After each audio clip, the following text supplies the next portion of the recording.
I stood in front of 150 people at my wife's baby shower, holding a microphone in one hand and a USB drive in the other, about to destroy 2 lives. But 6 months ago, I thought I was the happiest man alive. If you've got some time, maybe grab a drink and settle in, because this story, it's a lot. And I need to tell it from the beginning, because the ending only makes sense if you understand just how far I fell before I learned to fight back. So, here's what you need to know. I spent 4 years watching my wife cry over negative pregnancy tests.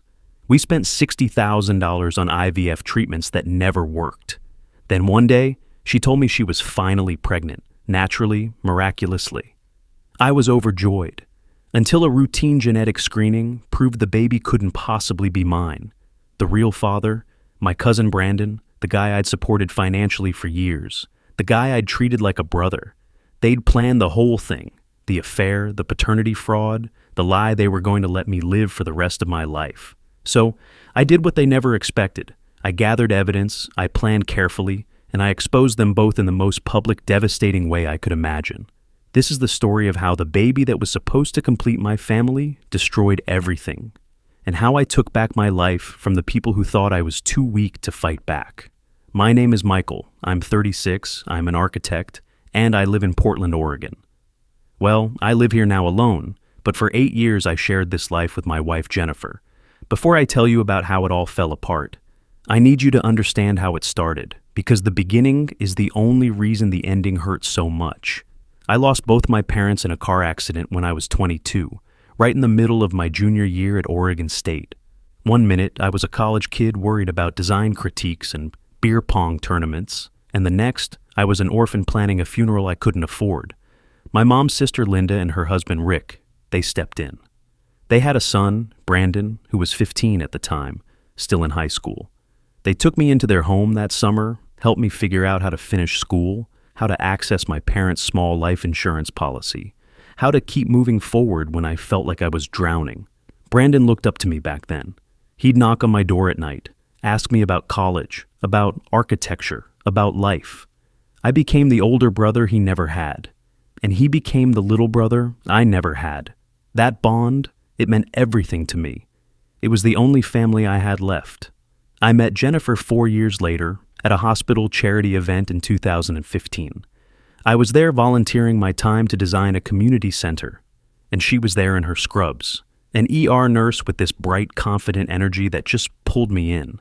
We started dating, and for the first time since my parents died, I felt like I was building something again. Not just buildings, but a life, a family.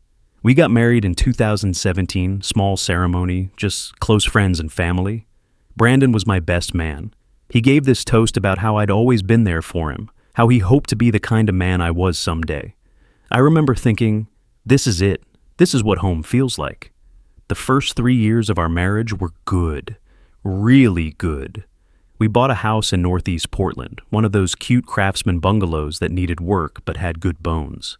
Jennifer worked long shifts at the hospital. I worked long hours at the firm, but we made it work.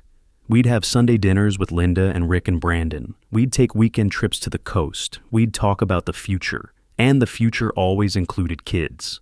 Jennifer wanted kids from day one. I did too.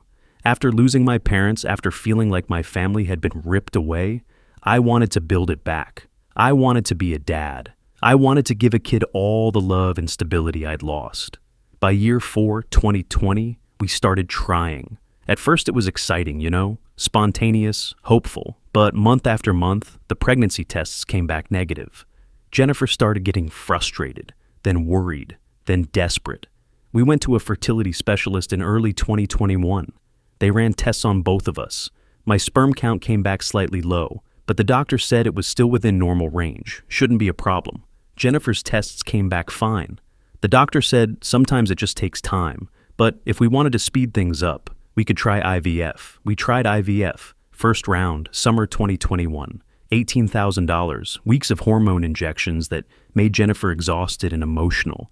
Endless appointments. And then we waited. The call came on a Tuesday afternoon. Not viable. The embryo didn't take. Jennifer cried for hours that night. I held her and told her we'd try again. That we had time. That it would work. Second round, early 2022. $22,000 this time because we opted for additional genetic screening. The pandemic was still lingering. Everything felt unstable and scary, but we told ourselves that a baby would give us something to hope for. This time we made it further. The embryo implanted. Jennifer's hormone levels looked good for about a week. Then they started dropping. Miscarriage. Jennifer took it harder than the first time. She stopped wanting to talk about it. She'd come home from her shifts and just go straight to bed. I tried to be supportive, tried to give her space, tried to do everything right, but I felt like I was failing her, like my body was failing her. We gave ourselves a few months to recover, financially and emotionally, but by late 2022, Jennifer wanted to try one more time. Third round, early 2023, $20,000. By this point, we'd drained most of our savings. I was working overtime, taking on extra projects, trying to cover the costs. This round was the most invasive. More tests, more medications, higher doses. Jennifer's body was exhausted. I could see it, but she was determined. She said this was our last chance, that if this didn't work, maybe we'd just accept that kids weren't in the cards for us. It didn't work. The call came in March 2023. I was at work when Jennifer called me, and I knew from her voice before she even said anything. This time, she didn't cry. She just sounded hollow. "It's over," she said. "I'm done. I can't do this anymore." We'd spent $60,000 over 2.5 years, and we had nothing to show for it except debt and heartbreak. I should have seen the cracks forming, but I didn't. Or maybe I did, and I just told myself they were normal, that we were going through something hard and it was okay if we weren't perfect. Jennifer started going out more. She said she needed space, needed to reconnect with herself outside of being the woman who can't have kids. I understood that. I encouraged it. She started going to the gym more, hanging out with coworkers, having girls' nights. I worked late to make extra money. We drifted, but I told myself it was temporary, that once we recovered from the IVF nightmare, we'd find our way back to each other. Here's where Brandon comes back into the story. He'd been living in Seattle for a few years, working as a personal trainer, doing okay for himself. But in early 2021, he went through a bad breakup and kind of fell apart. He called me one night, drunk, saying he couldn't afford his rent, that he was thinking about moving back to Portland. Linda and Rick's house was full. They'd converted Brandon's old room into an office, so I offered our spare bedroom. Just for a few weeks, I said, just until he got back on his feet. Brandon moved in April 2021. The few weeks turned into 8 months. He was charming, funny, easy to have around. He'd cook dinner sometimes, make Jennifer laugh, help with projects around the house. I didn't mind. He was family. And honestly, it was nice to have someone else in the house while Jennifer and I were going through the IVF stress. Brandon became this buffer, this source of lightness when everything else felt heavy. But I started noticing things. Little things. Jennifer and Brandon would be laughing in the kitchen, and when I walked in, the conversation would shift. They started going to the gym together. Brandon was helping her with a training plan, he said. Sometimes I'd come home and they'd both be there, sitting close on the couch watching TV, and they'd both jump a little when I walked in, like I'd interrupted something. I told myself I was being paranoid, that I was projecting my insecurities.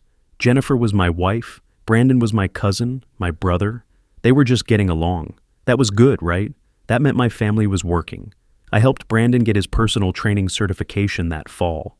Paid for the course, $1,200, helped him study. He passed in November 2021. Then I lent him $15,000 to start his own training business, get equipment, rent studio space, build a client base. He was grateful. He said he'd pay me back as soon as the business took off. He signed a promissory note. I trusted him. By December 2021, Brandon moved out into his own apartment across town. I was relieved, not because I didn't love him, but because I felt like Jennifer and I needed space to be a couple again, to work through our grief about the IVF failures in private. But the distance didn't help.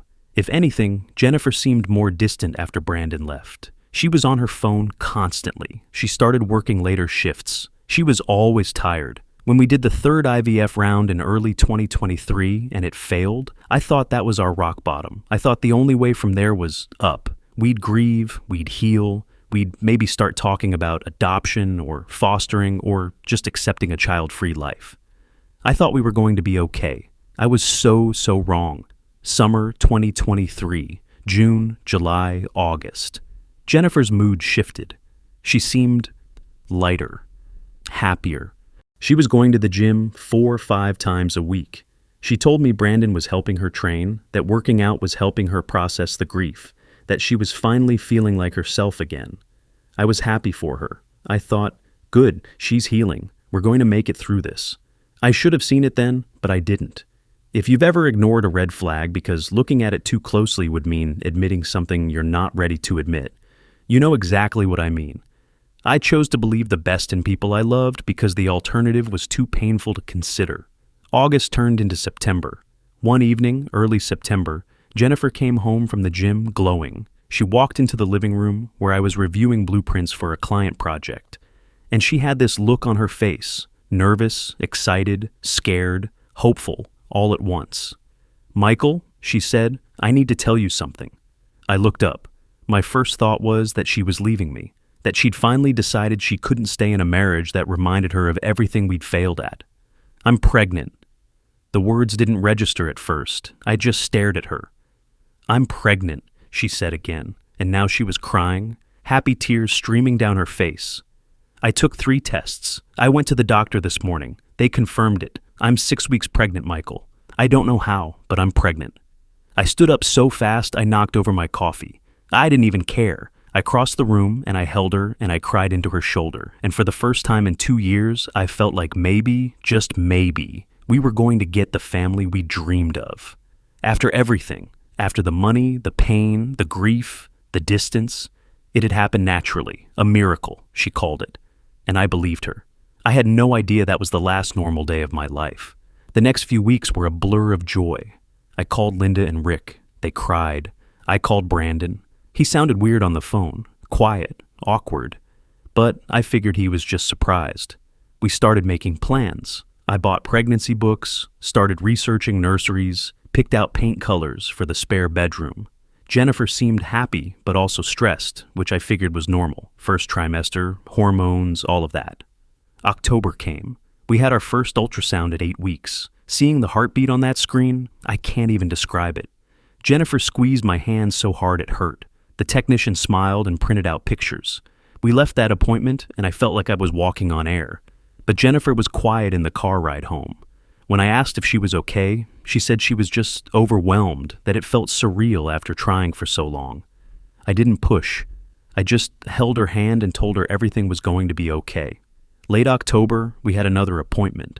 Routine genetic screening at 12 weeks. It was supposed to be simple. Blood test, check for chromosomal abnormalities, make sure everything was developing normally. We sat in the exam room, and the doctor, Dr. Patel, came in with our results. "Everything looks great," she said, smiling. "Baby's developing perfectly. No markers for any genetic issues." Jennifer exhaled. I felt my shoulders relax. Dr. Patel scanned the paperwork. "Oh, interesting. Baby's blood type is showing as AB negative. That's pretty rare. Only about 1% of the population." "Is that a problem?" I asked. No, not at all. Just notable." She flipped through our chart. For baby to have AB negative, one parent would need to pass an A or B allele, and both parents need to pass an Rh negative factor. "Let me just check your blood types to confirm the genetics lineup." She looked at the chart, then she looked again. Her smile faded. "Michael, your blood type is O positive, correct? From your record here." "Yeah," I said. "Donated blood in college. They told me O positive. And Jennifer, you're A positive." "Right," Jennifer said, her voice tight. Dr. Patel set down the chart. She looked between us, and something in her expression made my stomach drop. "I need to explain something," she said carefully. "Blood type inheritance follows strict genetic rules. If Michael is O positive and Jennifer is A positive, your baby cannot be AB negative. It's genetically impossible. For the baby to have AB negative, the father would need to have a B allele and an Rh negative factor. Michael, you have neither of those?" The room went silent. I could hear the clock ticking on the wall. I could hear Jennifer breathing next to me, short and shallow. "What are you saying?" My voice sounded far away, like it was coming from someone else. "I'm saying there may be an error in our records, or..." Dr. Patel hesitated. This requires further investigation. But in 20 years of practice, I've never seen blood type genetics be incorrect. That's insane, Jennifer said, standing up. There has to be a mistake. Labs mess up all the time. Jennifer, Dr. Patel said gently, I understand this is shocking, but no. Jennifer grabbed her purse. I want a second opinion. This is ridiculous. Michael, let's go. I sat there, frozen. My brain was trying to process what Dr. Patel had just said, but it felt like I was underwater, like I couldn't quite grasp it. Michael, Jennifer said again, sharper this time. Let's go. I stood up. I followed her out of the office. We didn't speak in the elevator. We didn't speak in the parking garage. I got into the driver's seat, and Jennifer got into the passenger seat, and I just sat there with my hands on the wheel. It's a mistake, Jennifer said. Her voice was shaking. It has to be a mistake. Jennifer, I said quietly, look at me. She wouldn't. Jennifer, look at me. She turned, and her eyes were red, and in that moment, I knew. I knew. Is the baby mine? I asked. Of course it's yours. Don't be ridiculous. Then how do you explain the blood type? I don't know. Lab error. Maybe you are not O positive. Maybe. I donated blood in college. I donated again 2 years ago. I'm O positive. I know I am. My hands were shaking. So if the baby is AB negative and I can't give the baby a B allele and I can't give the baby an Rh negative factor, who did? Jennifer started crying. Michael, please, don't do this. Not now. Who did, Jennifer? She didn't answer. She opened the car door and got out and started walking. I watched her cross the parking garage, and I sat there alone, and I felt my entire world collapsing in on itself. I drove home separately. She texted me that she was getting a ride from a friend, that she needed space. I got home to our empty house, walked upstairs to the spare bedroom, the room I'd started painting pale yellow for the nursery, and I stood there staring at the half-finished walls. After 4 years of trying, after $60,000, after all the grief and the heartbreak and the hope, she was finally pregnant. Just not with my baby. I needed to be sure. Maybe Dr. Patel was wrong. Maybe there was some weird genetic anomaly. Maybe I was losing my mind. I went downstairs and opened my laptop. I looked up blood type genetics, read article after article. The science was clear, undeniable. O plus A cannot produce AB. It's not a maybe, it's not a sometimes. It's biological law. I called the lab. Confirm my blood type on file. O positive. On record since 2009. Then I did what I should have done months ago. I logged into our phone account online, pulled up Jennifer's call and text logs. There was one number she texted constantly. Hundreds of messages over the past 6 months, concentrated between June and August. I stared at the number. It felt familiar, but I couldn't place it. I called it from my work phone. It rang twice. Brandon Klein's training studio, this is Brandon. I hung up. I sat there, staring at the wall, and everything clicked into place. The late nights at the gym, the way they'd laugh together when I came home, the way the conversations would stop when I walked in, the way Brandon got weird when I told him Jennifer was pregnant.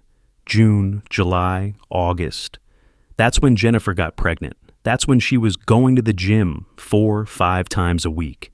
That's when Brandon was helping her train. I opened our credit card statements, scrolled back through June, July, August. There they were. Heathman Hotel, downtown Portland. July 12th, July 14th, July 28th, August 3rd, August 10th. Charges ranging from $200 to $300. Jennifer told me those nights she was working late shifts or having girls' nights with her nurse friends. She was at a hotel with Brandon, my wife, my cousin, the baby I'd prayed for every single night for 4 years. It wasn't mine, it was his, and they'd both known. They'd looked me in the eye, accepted my joy, let me start painting a nursery, and said nothing. I don't know how long I sat there, hours maybe. It got dark outside. Jennifer never came home. I called Linda. She answered on the 3rd ring. Michael, hi sweetie, how are... I couldn't speak. I tried, but the words wouldn't come out. I just made this sound, this broken, choking sound. Michael, what's wrong? Brandon, I finally managed. Jennifer, the baby, it's not mine, it's Brandon's. Silence. Then, what?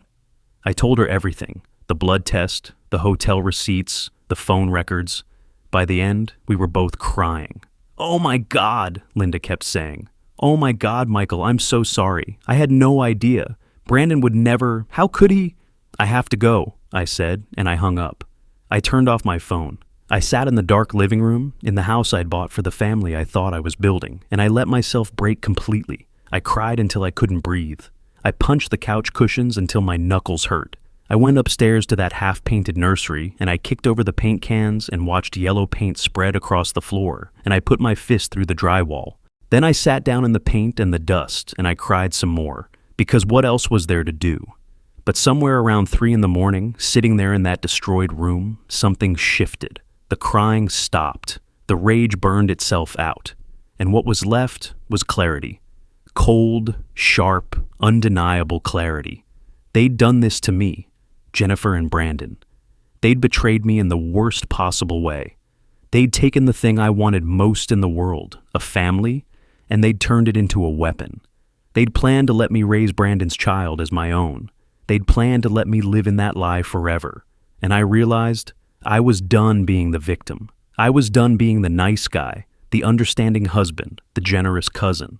They'd played me for a fool. Now it was my turn. I stood up, looked at the ruined nursery, and I started planning. The next morning, I woke up on the couch covered in dried paint.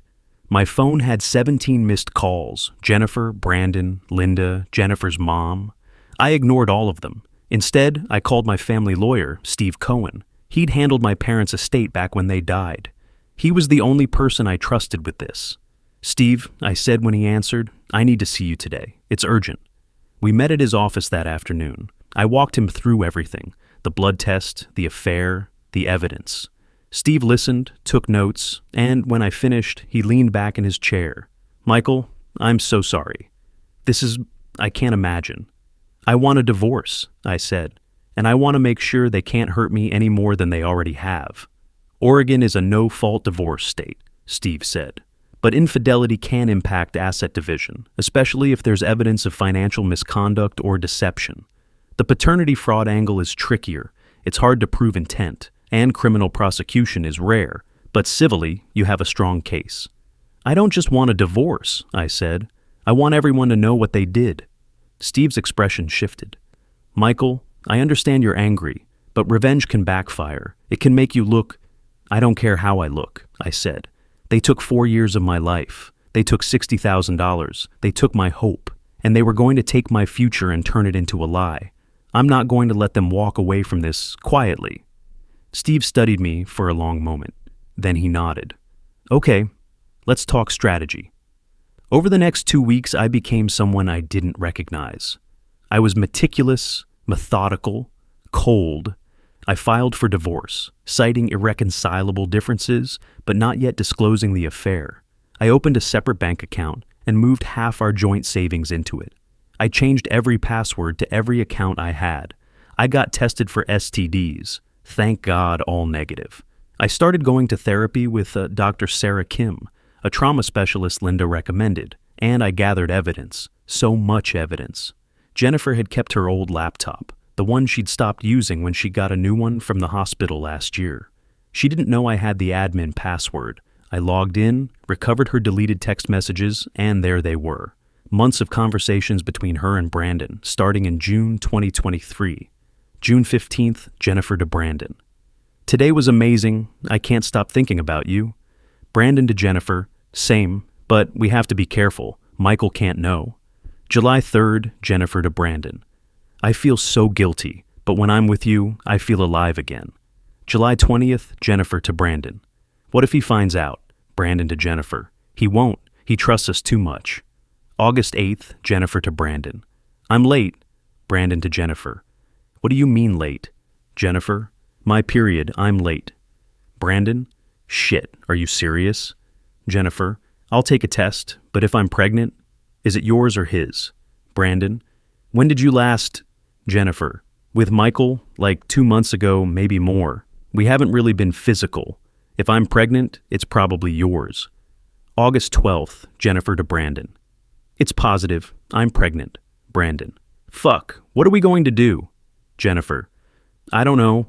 The IVF never worked, so if I tell Michael I'm pregnant naturally, he'll believe it. He's wanted this for so long, he'll believe anything. Brandon: Are you sure? Jennifer: He's not going to question it. And if he does, we'll figure it out. Maybe we just don't tell him. I read those messages over and over until they were burned into my brain. The casual cruelty, the calculation, the way they talked about me, like I was a joke, like I was too stupid to see what was right in front of me. I took screenshots of everything, saved them to 3 different drives. Next, I compiled the financial evidence, every hotel receipt, every charge at the Heathman Hotel during those 3 months, always on days Jennifer told me she was working late or out with friends. I cross-referenced with her work schedule. Sure enough, she'd called in sick or swapped shifts on those exact days. 11 hotel meetups in total, over 4 months.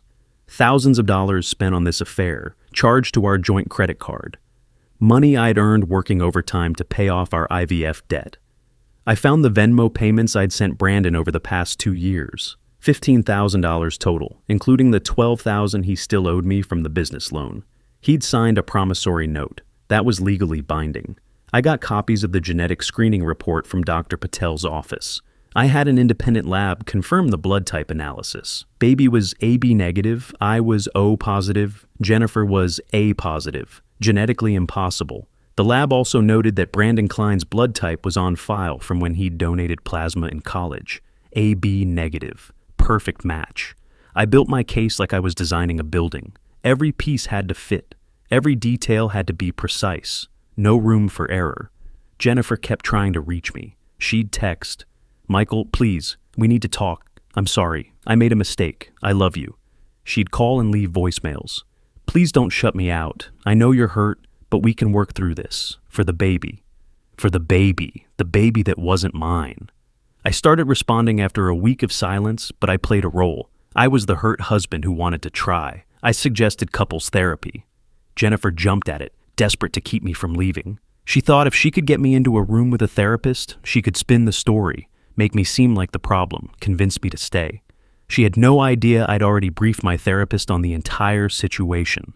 In our 3rd session, mid-November, the therapist asked Jennifer to talk about why the affair happened. Jennifer, feeling safe, feeling like she was finally getting a chance to explain herself, opened up. "Michael was never there," she said. "He was always working. I felt so alone. The IVF failures made me feel like a failure, and Michael tried to be supportive, but it just felt like pity. Brandon was there. He listened. He made me feel wanted again, not broken." "And when did you realize you were pregnant?" the therapist asked. "August. I took a test, and it was positive. I was terrified at first, because I knew the baby might be Brandon's. But then I thought, Michael's wanted this for so long. He'd be a good father, better than Brandon, honestly. Brandon's not ready for that responsibility. So you considered not telling Michael the truth?"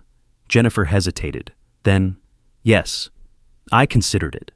Because telling him would destroy everything, and maybe it would be better for everyone if he just didn't know. I was recording the session. Oregon is a one-party consent state. That recording was legal." "And does Brandon know he might be the father?" the therapist asked. "Yes," Jennifer said quietly. "He knows." "What did he say?" "He said he'd support whatever I decided, but he's not ready to be a dad. He has his business to think about, his whole life. And honestly, Michael would be better at it anyway." There it was, on tape. Jennifer admitting she knew the baby might be Brandon's, admitting she planned to deceive me, admitting she and Brandon discussed it and decided to let me believe a lie. I walked out of that session, and I felt nothing. No rage, no pain, just cold certainty. Brandon tried reaching out too, texted, "Man, we need to talk. It's not what you think." Called a few times, left voicemails. "Michael, come on, don't do this. We're family." I ignored him for 3 weeks, let him sweat, let him wonder what I knew, what I was planning. Then I found out through Linda that Brandon was having money problems again. His training business was struggling. He'd lost some clients. He was behind on rent. And he still owed me $12,000. I called a debt collection lawyer, explained the situation. The promissory note Brandon had signed was ironclad. I filed a claim in small claims court for the full amount plus interest, $12,500. Brandon called me the day he was served. Dude, seriously? You're going to sue me? After everything, you're going to sue me? It was the first time I'd spoken to him in almost a month. My voice was calm, flat. After everything? Yeah, Brandon, after everything. Look, he said, Jennifer and I, it just happened. We didn't mean to hurt you. You didn't mean to. You just accidentally fucked my wife for 3 months. You accidentally got her pregnant. You accidentally planned to let me raise your kid without telling me. Michael, you're going to pay me back every cent, and you're going to see what happens when you fuck with family. You can't do anything to me, he said, and there was anger in his voice now. Jennifer loves me. We're going to be together. You can have your money back, whatever, but you can't touch us. We'll see, I said, and I hung up. I knew exactly what I was going to do. I just had to wait for the right moment. Jennifer was planning a big baby shower. She'd wanted one from the start, and back when I still thought the baby was mine, I'd agreed. She'd sent out invitations in October, 150 people, mostly her family and friends, some coworkers, some neighbors, Brandon's friends. It was supposed to be this huge celebration in early December at the country club where Linda and Rick were members. Linda had even offered to co-host, cover some of the costs. Jennifer had no idea that by mid-November, I'd already shown Linda and Rick everything. The texts, the hotel receipts, the blood type evidence, the therapy recording. Linda cried. Rick got quiet and cold, the way he does when he's furious. They couldn't believe Brandon could do this. Their son. The boy they'd raised. Michael, Linda said, I don't even know what to say. I'm so sorry. I'm so ashamed. You didn't do this, I said. He did. What are you going to do? Rick asked. I told them my plan. Linda went pale. Rick was silent for a long time, then nodded. They humiliated you, he said. They deserve it. Are you okay if I do this at the shower? I asked. It's at your club. It'll make a scene. Linda looked at Rick. Rick looked at me. You're more our son than he is right now, Rick said. Do what you need to do. The baby shower was scheduled for December 10th, 2023, a Sunday afternoon, 3 p.m. I spent the first week of December editing a video on my laptop. 20 minutes long, every piece of evidence laid out clearly. The hotel receipts, the text messages, the blood type report, the timeline, the audio from the therapy session, photos of Brandon, everything. I practiced my speech, rewrote it a dozen times, made it tight, made it devastating, made it impossible to deny. December 9th, the night before, I barely slept. I wasn't nervous, I was just ready. I'd spent 2 months planning this, 2 months playing the role of the forgiving husband while I built my case. Tomorrow, it all came out. I woke up on December 10th and felt eerily calm. I put on my best suit, the charcoal gray one I'd worn to my wedding. That felt right. This was an ending after all. I drove to the country club at 1 p.m., 2 hours before the shower started. Linda was already there, setting up decorations with some of Jennifer's friends. Blue and white balloons, banners that said, "Oh baby," tables covered in gifts. It looked beautiful, like a real celebration, like nothing was wrong. Linda saw me and pulled me aside. Are you sure? She asked. I'm sure. There's going to be fallout. People are going to talk. This is going to be everywhere. Good, I said. Let them talk. Jennifer arrived at 2:30. She was 7 months pregnant now, glowing in that way pregnant women do. She wore a flowing blue dress, her hair done up, makeup perfect. She saw me across the room and smiled, and for a second I felt a pang of something. Grief, maybe? Grief for the version of this day that should have happened. The one where I was actually going to be a father. She walked over and took my hand. Thank you for being here, she said quietly. I know things have been hard. This means everything to me. I wouldn't miss this for the world, I said. Brandon showed up at 2:45. He looked uncomfortable, avoided eye contact with me. He stayed on the far side of the room, talking to some of his trainer friends, drinking sparkling cider from a plastic champagne flute. At 3 p.m., the shower started. There were games, guess the baby food flavor, measure Jennifer's belly, all the usual stuff. Jennifer was in her element, laughing, opening gifts, posing for photos. Everyone kept telling her how beautiful she looked, how lucky the baby was, how happy they were for us. Like I was part of this. Like this was my child. I stood near the back, watching, waiting. At 4:15, we moved into the gift opening segment. Jennifer sat in a chair at the front of the room, surrounded by wrapped boxes and gift bags. Her mom was next to her, writing down who gave what in a little notebook. People were taking photos, posting on Instagram with hashtags like "Jer baby shower," "Yasasher so blessed family time." I waited until Jennifer had opened about half the gifts. Then I stood up and walked to the front of the room. "Excuse me," I said, loud enough to cut through the chatter. "Can I have everyone's attention?" The room quieted. Jennifer looked at me, confused but smiling. "Michael, what?" "Before we continue," I said, "I have a surprise for Jennifer. I made a video, a tribute to the journey we've been on, to everything that's led us to this moment." Jennifer's smile faltered for just a second. "Michael, you didn't have to—" "I wanted to," I said. "Everyone, if we could dim the lights and turn on the projector. Linda?" Linda, already positioned by the light switches, nodded. The lights went down. A projector screen lowered from the ceiling. Rick had helped me set that up earlier. I pulled a USB drive from my pocket, plugged it into the laptop, connected to the projector, and hit play. The screen lit up with the title slide, "A Journey of Love, Trust, and Truth." The first 2 minutes of the video were sweet. Wedding photos of me and Jennifer, smiling, happy, young. Pictures from our honeymoon in Hawaii. Pictures of us painting the house, hosting dinners, living our life. The soundtrack was soft, a gentle piano piece. My voiceover began, "8 years ago, I married my best friend. We built a life together. We dreamed of starting a family." People in the audience were making soft sounds. Aw, some dabbing at their eyes. The video continued. Photos from the fertility clinic, copies of IVF bills, appointment reminders, calendar entries marking each failed cycle. "We struggled," my voiceover continued. "We spent $60,000. We cried together. We failed together. But I never gave up on us. I believed we'd have our miracle." Jennifer was watching the screen now, her smile gone, her face pale. The music changed from soft and sweet to something darker, more ominous. The screen went black for a beat. Then text appeared. "June 2023, something changed." Photos of Brandon filled the screen. Brandon at our house, Brandon with Jennifer at the gym.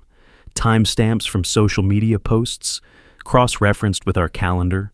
The audience started shifting uncomfortably. Murmurs rippled through the room. "Jennifer," someone said. "What is this?" Jennifer stood up. "Michael, turn it off. Turn it off right now." I didn't move. I just watched the screen. Hotel receipts appeared. The Heathman Hotel, downtown Portland. July 12th, $287.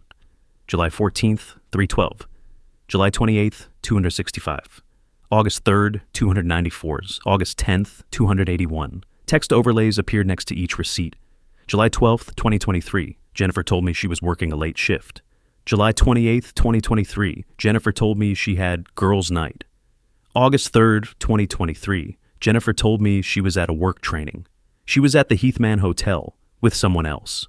The room exploded into gasps and whispers. Jennifer was shaking. "Stop it! Michael, stop this right now!" Uncle Rick moved to stand near the door. Linda stood near another exit. No one was leaving until this was over. The video continued. Screenshots of text messages filled the screen. Jennifer and Brandon's numbers at the top, their faces blurred out, but their names clearly visible. Jennifer to Brandon. "Today was amazing. I can't stop thinking about you." Brandon to Jennifer. "We have to be careful. Michael can't know." Jennifer to Brandon. "I'm late. What if I'm pregnant?" Brandon to Jennifer. "Is it mine or his?" Jennifer. "If I'm pregnant, it's probably yours." People were shouting now. Jennifer's friends, her mom, her sister. "What the fuck? Jennifer, what is this? Oh my God." Brandon tried to move toward the door. Rick blocked him. "Sit down," Rick said, his voice cold and hard. The video moved to the genetic screening report. A simple animation explained blood type inheritance. O positive plus A. Positive cannot produce AB negative. It's genetically impossible. Then a photo of me with my blood type, O positive. A photo of Jennifer with her blood type, a positive. And finally, A photo of Brandon with his blood type, AB negative. Text appeared on screen. Brandon Klein is the biological father of Jennifer's baby. The final segment was audio from the therapy session, Jennifer's voice crackling through the speakers. I knew the baby might be Brandon's. I didn't want Michael to know because he'd leave, and I can't afford this on my own. Brandon's not ready to be a dad. Michael would be better at it anyway. The video ended, the screen went black, the lights came up. For a moment, there was complete silence. 150 people staring at the screen, at Jennifer, at Brandon, at me, then chaos. Jennifer collapsed into her chair, sobbing. "You bastard!" she screamed at me. "You had no right! You had no right!" I picked up the microphone that had been set up for speeches. My voice was calm, steady. I had every right. This is my truth. This is what you did to me. Brandon tried to slip out a side door. Uncle Rick grabbed him by the arm, yanked him back. "You're not going anywhere. It's not, we didn't mean, it just happened," Brandon stammered. I turned to look at him. "You lived in my house. I paid for your certification. I lent you $15,000. I treated you like a brother. And you repaid me by getting my wife pregnant and planning to let me raise your kid without ever knowing the truth. Michael, I'm sorry. It was a mistake. Nothing just happens, Brandon. You made choices. Every time you met her at that hotel. Every time you deleted a text. Every time you looked me in the eye and lied. Those were choices. Now you get to live with them." Jennifer's mother was shouting at her. "How could you do this to him? After everything he did for you? After all the IVF? After all the money?" Jennifer's sister was crying. "I knew something was off. I knew there was something wrong with you two." Brandon's friends were leaving, shaking their heads, disgusted. Jennifer turned on me, vicious now. "You humiliated me, in front of everyone. You're cruel. You're a monster." I stepped closer to her. "I'm cruel? You were going to let me raise another man's child. You were going to lie to me for 18 years, maybe more. You planned this, Jennifer. You and Brandon sat down and decided I was too stupid to figure it out, too desperate for a family to question anything. You weaponized my grief. Fuck you, Michael." "I'm done," I said. "Divorce papers are being filed tomorrow morning. Brandon, you'll be served for the $12,000 you owe me. Jennifer, good luck being a single mom. I hope it was worth it." I walked toward the exit. Some people started clapping. Not everyone, but some. Enough. Linda was crying. Rick squeezed my shoulder as I passed. Behind me, I could hear Jennifer still crying, still shouting. I could hear her mom yelling at her. I could hear Brandon trying to defend himself, failing. I walked out into the cold December air, got into my car, and drove home. I sat in my driveway for 20 minutes, engine off, just breathing, and I felt lighter than I had in months. The weight was gone. The secret was out.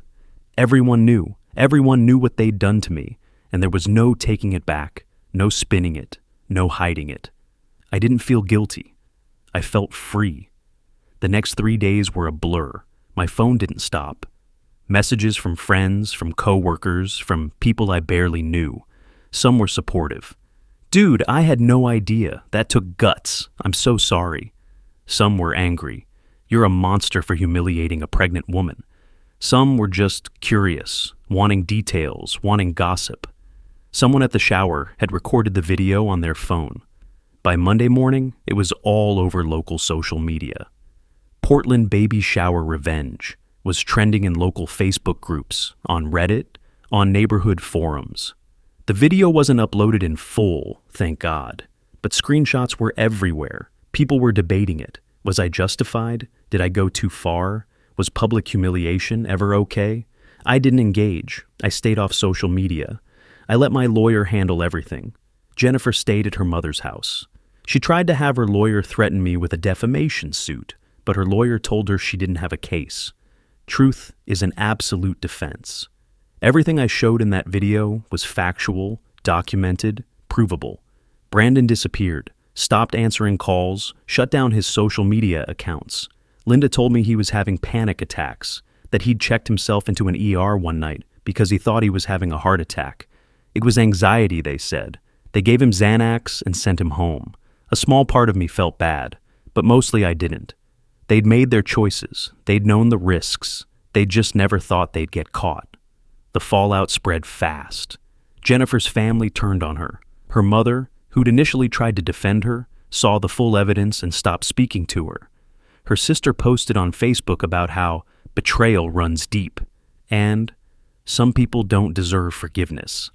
Extended family members took sides, mostly mine, the ones who'd known me since I was 22, who'd watched me put myself through school after my parents died, who'd seen me work so hard to build a life. They were on my side. Brandon's family was wrecked. Aunt Linda called me crying 3 times in the first week. "I don't understand," she kept saying. "How could he do this to you? You're like a son to us. You're more our family than he is right now." Uncle Rick barely spoke to Brandon. When Brandon tried to come home for dinner that first week, Rick told him to leave. "I don't want to see your face," he said. Brandon's siblings sided with me. His younger sister posted a long Instagram story about how family means loyalty, and how some people don't deserve the family they were born into. She didn't name Brandon, but everyone knew. Jennifer's work life imploded too. The hospital where she worked started hearing about it. Someone from the baby shower knew someone who worked there. Gossip spread. Patients started requesting different nurses. Jennifer's coworkers treated her differently. She was called into HR 2 weeks after the shower. They'd found discrepancies in her time sheets. All those days she'd claimed to be working late or coming in early.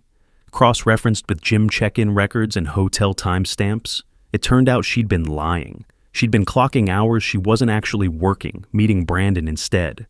It wasn't me who reported it. It was a coworker who hated her, who'd always thought Jennifer was entitled and lazy, who saw an opportunity to take her down. Jennifer got a written warning and was put on probation. She had to complete mandatory ethics training. Her reputation at work was destroyed. She talked about quitting, but she couldn't afford to. She was about to be a single mom. Someone also filed a formal complaint with the Oregon State Board of Nursing. Not me, I swear it wasn't me, but someone. The complaint alleged that Jennifer had engaged in conduct unbecoming of a nurse, that she'd violated professional ethics. The board launched an investigation. Jennifer hired a lawyer to fight it. The case was still pending months later. Brandon's business collapsed. His training studio had been struggling already, but after the shower, it was over. Clients canceled. His Yelp and Google reviews got bombed with 1 stars. People from the baby shower, people from social media who'd heard the story. They called him unprofessional, a liar, a homewrecker. He tried to salvage it, posted apologies on his business page, but it was too late. By early January, he filed for bankruptcy and closed the studio. The small claims court judgment came through in mid-December. I won the full amount, $12,500. Brandon's wages were garnished. He had to get a job as a regular employee at a 24-hour fitness just to make ends meet. It was a massive step down from being his own boss. He was making $400 payments to me every month. It felt like blood money, but I didn't care. He owed me, and he was going to pay. Financially, they were both ruined. Jennifer had prenatal care costs, preparing for a baby alone, trying to figure out how she'd afford daycare when she went back to work. Brandon had bankruptcy, debt, no business, and child support payments looming. The irony wasn't lost on me. They'd destroyed my dream of having a family. Now they were both trapped in the nightmare version of it, a child neither of them was ready for, born out of betrayal, with no love left between them. Because by late December, Jennifer and Brandon's relationship was falling apart too. Jennifer blamed Brandon for not stepping up, for not being ready to be a father, for ruining her life. Brandon blamed Jennifer for seducing him, for getting pregnant in the first place, for dragging him into this mess. They fought constantly. Linda told me she'd overheard one of their arguments on the phone, Jennifer screaming that Brandon was useless, Brandon shouting that he never wanted this. They tried to make it work for a few weeks, for the baby's sake. But by New Year's, they were done. Brandon moved back in with his parents in total humiliation. Jennifer stayed with her mom. They were co-parenting before the baby was even born, and it was ugly. But the worst fallout, the hardest part, was emotional. Jennifer lost her support system. Her friends, her family, her reputation, gone. She was pregnant, alone, terrified, and everyone knew what she'd done. She tried reaching out to me in mid-December.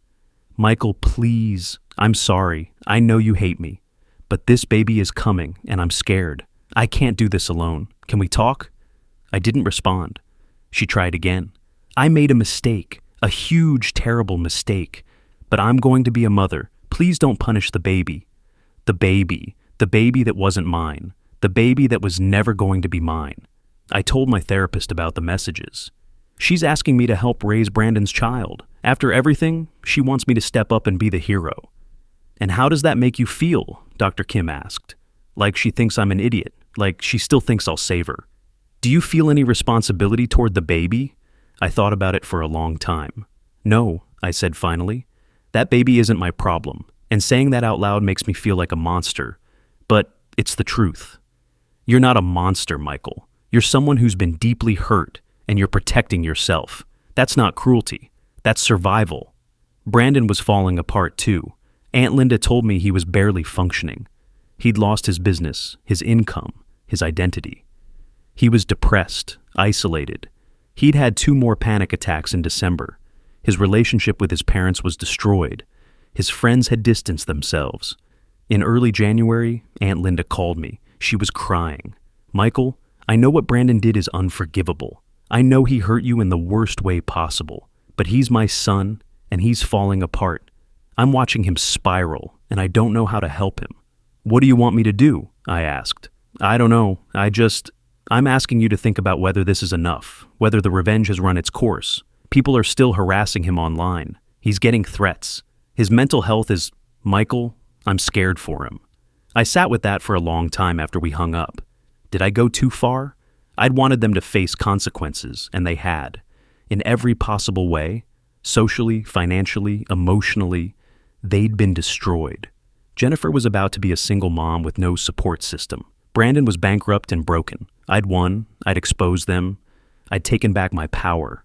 But sitting in my house alone that night, I didn't feel triumphant. I felt hollow. I went to therapy the next day. Linda asked me to back off, I told Dr. Kim. She said Brandon's having a breakdown. She said the public shaming has gone too far. What do you think? I think I set the truth free, and people reacted how they reacted. I didn't force anyone to hate them. I just showed everyone who they really were. That's true, Dr. Kim said, but I'll ask you something hard. When you made that video, when you planned that exposure, did you know it would ruin their lives? Yes. And did you want it to ruin their lives? I looked at her. Yes, I did. How do you feel about that now? I didn't answer right away. I thought about Jennifer sobbing in that country club. I thought about Brandon's panic attacks. I thought about the messages calling me a hero and the messages calling me a monster. I don't regret it, I said finally. They deserve to face consequences. They deserve to have everyone see what they did. But I also think I became someone I don't recognize, someone who could orchestrate that level of pain and feel nothing. You're not a villain, Michael, Dr. Kim said. You're someone who was hurt and you fought back. The question now is, what comes next? Do you stay in this anger or do you start healing? I don't know how to heal from this. That's why you're here, and that's the work we're going to do. The divorce was finalized in January 2024. It was fast. Jennifer didn't fight it. She couldn't afford to. My lawyer was better than hers, and the evidence was overwhelming. I got the house, the car, my retirement accounts. No alimony, no child support, because paternity was proven not mine. Jennifer got nothing except her personal belongings and her car. She gave birth in February, a girl, Sophia Marie, 7 pounds, 4 ounces, healthy. Brandon's name was on the birth certificate. I saw the announcement on Facebook through a mutual friend. I looked at the photo, Jennifer holding a tiny baby in a hospital gown, exhausted, alone. And I felt nothing, not anger, not sadness, not even pity. Just a distant memory of a life I used to want. A ghost of a dream that was never real to begin with. I closed Facebook. I didn't need to see anymore. The weeks after the divorce were strange. I'd won everything I'd fought for. Legal victory, social vindication, financial security. But I was alone in a house that was too big, in a life that felt too empty. I threw myself into therapy. Twice a week, sometimes 3 times. Dr. Kim and I worked through the betrayal trauma, the trust issues, the anger. We talked about identity. You tied your self-worth to being a husband and a father, she said. When Jennifer took that from you, you felt like you lost yourself. I did lose myself, I said. I don't know who I am anymore. You're still Michael. You're still the architect who builds beautiful things. You're still the man who puts in the work, who shows up, who values loyalty and honesty. Those things didn't disappear. You just forgot them for a while. I started journaling. I joined an online support group for people who'd been through infidelity and betrayal. Reading other people's stories helped. I wasn't alone. This happened to people every day. They survived, some thrived. I could too. I started running. I'd never been a runner before, always hated cardio, but in February I laced up some old sneakers and started jogging around the neighborhood. The first week, I could barely make it a mile, but I kept going. Every morning, before work, I ran, and every mile, I felt a little lighter, like I was leaving pieces of the old me behind with every step. The me who was too scared to stand up for himself, too desperate to be loved to demand respect. By March, I was running 3 miles. By April, 5. I signed up for a half marathon in October. It gave me something to work toward, something that had nothing to do with Jennifer or Brandon or babies or betrayal. My career became my focus too.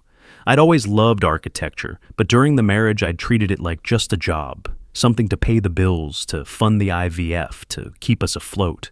Now I remembered why I'd chosen this field in the first place. I loved designing spaces that brought people together, that served communities, that mattered. I took on a pro bono project, designing a community center for an underserved neighborhood in North Portland. It was challenging, meaningful work. I met with neighborhood leaders, with kids who'd used the space, with families who needed it, and for the first time in months, I felt like I was building something good, something real, something that wasn't tainted by lies. The project took 6 months. In August, we broke ground. In September, the city gave me an award for community-focused design. Standing on that stage, accepting that recognition, I felt pride for the first time in so long. Not pride in what I had done to Jennifer and Brandon. That was just survival. But pride in what I was creating now, in who I was becoming. I reconnected with old friends too, college buddies I'd lost touch with during the marriage. We started doing weekend trips, hiking in the gorge, visiting breweries, just living normal life. One of my friends, Dave, said it best one night over beers. "It's good to see you laugh again, man. Really laugh, not just going through the motions. It's good to feel like me again," I said. I kept my relationship with Linda and Rick. They apologized constantly for Brandon, but I told them the same thing every time. "You didn't do this. He did. I don't blame you." We started having Sunday dinners again in the spring. New tradition, new memories. It was healing for all of us. We didn't talk about Brandon unless Linda brought him up, which was rare. Mostly we just ate good food, shared stories about work and life, and rebuilt the family bonds that had been fractured. Linda told me Brandon had moved to Seattle in April. He was trying to start over, find new clients, rebuild his life away from Portland, where everyone knew what he'd done. He was seeing Sophia once a month, paying child support. But his relationship with Jennifer was cold and transactional. They only spoke about logistics, drop-offs, money, medical stuff. I didn't ask for updates. I didn't care. That chapter was closed. In September, everything shifted again. I was at a design conference in Seattle, presenting on sustainable community architecture.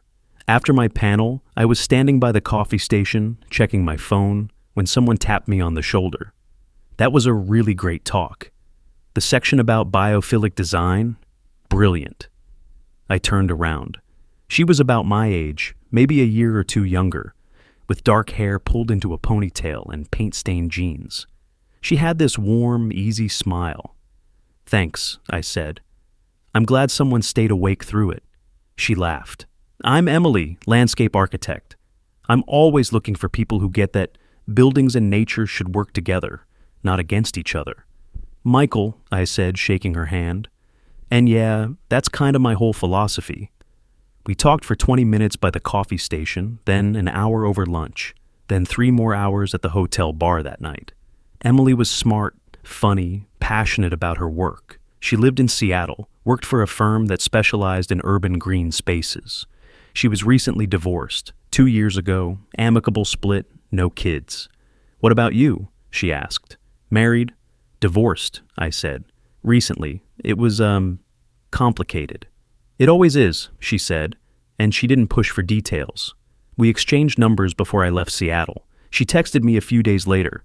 "Coffee sometime? I'll be in Portland next month for a project." I said yes. Our first real date was in October, at a cafe in Southeast Portland. I was nervous. I hadn't dated in 10 years, hadn't even thought about it.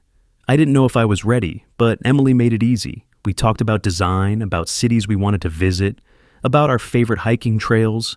She told me about her divorce, how she and her ex had just grown apart, how they were still friends, how she'd learned that sometimes love isn't enough if you're not growing in the same direction. I told her about Jennifer, not everything, not the baby shower, not the revenge, but the basics, the affair, the betrayal, the IVF struggles, how I'd trusted someone completely and been destroyed for it. That's awful, Emily said. I'm so sorry. It was a year ago. I'm past it. Are you? I looked at her. Most days. She smiled. That's honest. I appreciate that. We went on more dates, dinners, hikes, weekend trips to the coast. Emily had her own life, her own friends, her own goals. She wasn't looking for someone to complete her. She was looking for a partner, an equal. It was different from Jennifer. With Jennifer, I'd always felt like I had to fix things, save things, be the strong one. With Emily, we were just us. Two people figuring it out together. By November, we were dating seriously. I introduced her to Linda and Rick. They loved her. She's good for you, Linda said after Emily left. She's solid, grounded, and Michael, she looks at you like you matter, not like you're a means to an end. Emily met my friends. She fit right in. Dave pulled me aside one night. Dude, don't screw this up. She's great. I know, I said. We took it slow. Emily knew I had trust issues, and she didn't push. She earned my trust day by showing up, by being consistent, by being honest even when it was hard. In December, we were at her apartment in Seattle, making dinner, and she asked, "What are you thinking about? You've been quiet." "It's been a year," I said, "since the baby shower, since everything imploded." "How do you feel?" "I don't think about it much anymore. Sometimes days go by and I forget it even happened." "That's healing, right?" She kissed my forehead. "That's healing." I checked Facebook one last time in December. Curiosity mostly. Jennifer's profile was sparse now. Just a few photos of Sophia, no Brandon tagged. Friends had told me Jennifer and Brandon had broken up for good in March. They were co-parenting barely. Brandon saw Sophia once a month, paid child support. But there was no love left between them, just resentment and obligation. Brandon was still in Seattle, still working at the 24-hour fitness, still trying to rebuild. He'd started posting on Instagram again, motivational quotes, workout videos, acting like the past year hadn't happened, but his follower count was a fraction of what it used to be. The comments were sparse. He was a ghost of who he'd been. Jennifer was surviving, still a nurse, still on probation at work, still struggling financially. She'd posted a photo on Sophia's first birthday, just the two of them, no family in the background. The caption was something about strength and resilience. I didn't read the whole thing. I closed Facebook, blocked Jennifer's profile, blocked Brandon's, removed myself from any groups where their names might come up. I didn't need to know anymore. Their story wasn't mine. It never had been. I was building something new now, something real, and I didn't want to carry them with me anymore. By the end of 2024, I was a different person. Not the guy who ignored red flags, not the guy who sacrificed himself for people who didn't respect him. I was Michael, flawed, healing, but finally whole. I ran that half marathon in October, finished in under 2 hours. Emily was at the finish line with a stupid handmade sign that said, "You're slower than I expected, but I still love you." I laughed so hard I almost couldn't breathe. My therapy sessions tapered off. Once a month now, just maintenance. Dr. Kim told me I'd done the work. You faced what happened. You grieved what you lost. You fought back when you needed to. And now you're letting yourself move forward. That's the full cycle. "Do you think I went too far?" I asked her. "With the baby shower, with everything. I think you did what you needed to do to reclaim your story. Were there consequences? Yes. Were they severe? Yes. But you didn't lie. You just told the truth in the loudest way possible. Whether that was right or wrong, that's between you and your conscience." "I don't regret it," I said. "I know." Emily and I moved in together in early 2025. A new place, neutral territory. Not the house I'd shared with Jennifer. We picked out furniture together, painted walls together, built a life together. In the spring, we took a trip to Japan, something I'd always wanted to do. We visited temples and gardens, ate amazing food, got lost in Tokyo's side streets. One night, sitting in a tiny ramen shop in Kyoto, Emily said, "I'm happy, like genuinely happy. Are you?" "Yeah," I said. "I really am." It wasn't the life I'd planned. It wasn't the family I dreamed of when I was 28 and optimistic and believed love was enough. But it was mine, and it was real. I still think about it sometimes. Late at night, when I can't sleep, I wonder what would have happened if I'd never found out.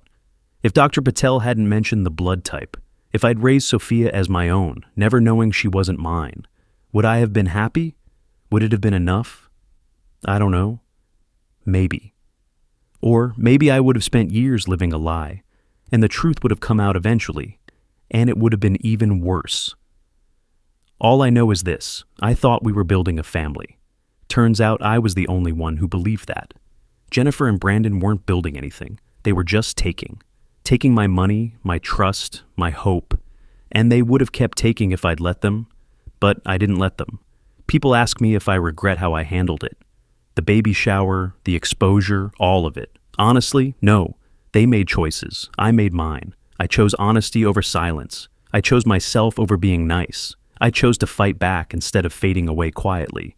Do I wish it had never happened every single day? But it did. And I'm still here, stronger, wiser, maybe a little colder, but alive, and building something that's actually mine this time. A year ago, I stood in front of 150 people and detonated my entire life. Today, I'm standing in my kitchen with a woman I love, in a home we built together, planning a future I actually believe in. The baby that was supposed to complete my life destroyed it instead. But in the wreckage, I found something better. I found myself.